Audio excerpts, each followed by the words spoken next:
भाग्यलक्ष्मी। मला माहिती तुला हे घर नवीन आहे, हा ग जरा जुळून घ्यायला येळ लागल, पण काय बी काळजी करू नकोस, मी आहे ना। काय लागलं तर मला सांगायचं। मला आता तरी काही नकोय। बर अग पण तू या येळेला इथं काय करतेस? अगं रात किती झाली या, जा जा तुमच्या खोलीत जा। आणि सूर्या कुठे?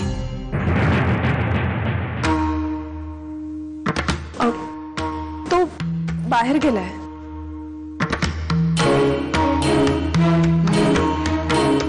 रात झाली ना, आता त्याचा दिवस सुरू झाला असेल, गेला असेल मित्रांबरोबर ढोसायला। काय? काय नाही काय नाही, तुला काय हवंय का? आत्या हे असं दररोज यावर न बोललेलंच बरं। चल मी निघते।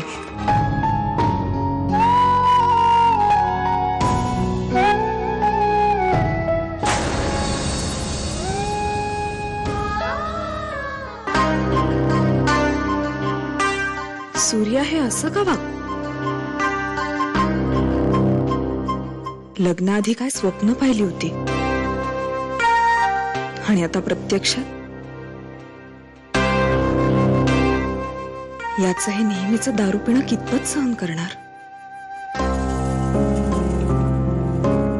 लग्नानंतर जगच बदलून गेलंय।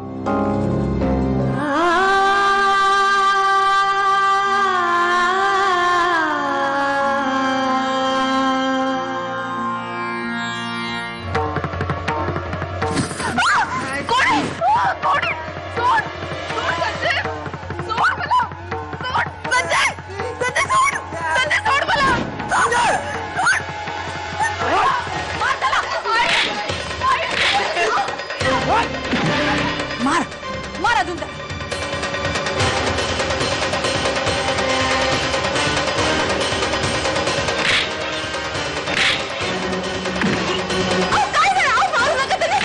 मी याला जिवंत सोडणार नाही यार। गैरसमज? त्याने माझ्या बायकोवरती हात टाकले, आज मी याला जिवंत सोडणार नाही, काढून टाकीन याला।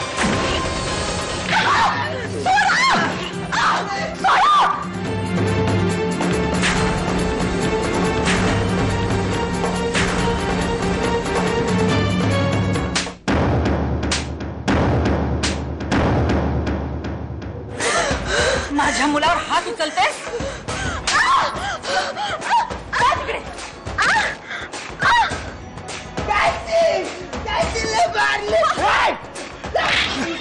मार त्याला,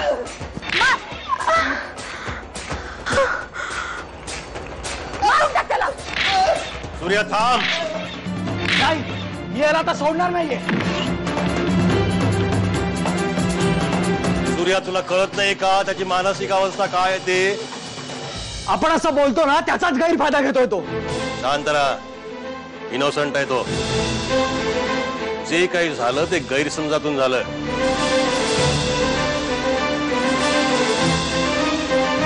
सरिता तू घाबरू नकोस, अगं संजय तुला भावासारखा आहे। यार हनीमून आहे, स्माइल बघू बघू, स्माइल स्माइल स्माइल बघू, स्माइल थोडा थोडा, एवढा एवढा एवढा, अजून थोडा, अजून थोडा, अजून थोडा। मस्त मस्त मस्त मस्त हसते हा तू। तुम्ही काही केलं नसतं ना तर हे काही झालंच नसतं। काशी अगं त्याला काय कळतं? सरिता बसलेली, त्याला वाटलं तूच आहेस।